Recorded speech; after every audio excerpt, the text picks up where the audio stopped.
ప్రభునందు ప్రియమైన వాళ్ళారా, మీరంతా బాగా ఉన్నారని ఆశిస్తున్నాను. ఈరోజు యేసు ప్రభువారు స్వయంగా మనతో మాట్లాడిన ఒక మాటని జ్ఞాపకం చేసుకుందాం. మత్తయి సువార్త 6వ అధ్యాయము 14వ వచనము. మనుష్యుల అపరాధములను మీరు క్షమించిన ఎడల మీ పరలోకపు తండ్రి మీ అపరాధములను క్షమించును. ప్రియులారా, ఈ వాక్యం మన జీవితంలో క్షమించడం అనేది ఎంత ముఖ్యమో స్పష్టంగా చెప్తుంది.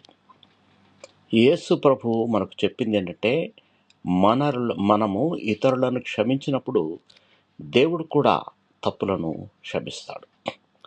చాలాసార్లు మనకు కష్టం చేసిన వారికి, నష్టం చేసిన వారికి క్షమించడం అనేది చాలా కష్టంగా ఉంటుంది.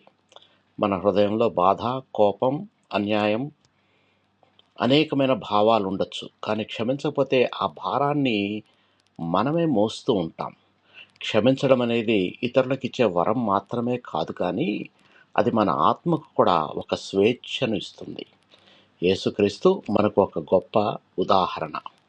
ఆయనను హింసించిన వారికి కూడా, తండ్రి వీరేమి చేయుచున్నారో వీరెరుగురు కనుక వీరిని క్షమించమని ప్రార్థించాడు. మనం కూడా ఆ ప్రేమను అనుసరించాలి.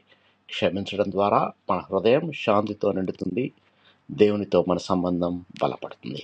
ప్రార్థన చేసుకుందాం. ప్రియ పరలోకపు తండ్రి, మీ ప్రేమకు మరియు క్షమాపణ గుణానికి ధన్యవాదాలు. మా మీద తప్పు చేసిన వారిని క్షమించడానికి మాకు సహాయం చేయండి.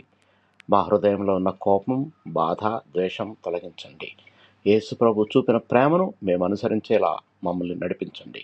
క్షమించే హృదయాన్ని మాకిచ్చి మీ శాంతితో మమ్మల్ని నింపమని మా ప్రభును, మీ ప్రియకుమారుడైన యేసుక్రీస్తు శ్రేష్టమైన నామంలో ప్రార్థించి వేడుకొంచున్నాము తండ్రి. ఆమేన్. దేవుడు మిమ్మల్ని అందరినీ బహుగా దీవించి భద్రపరచునుగాక.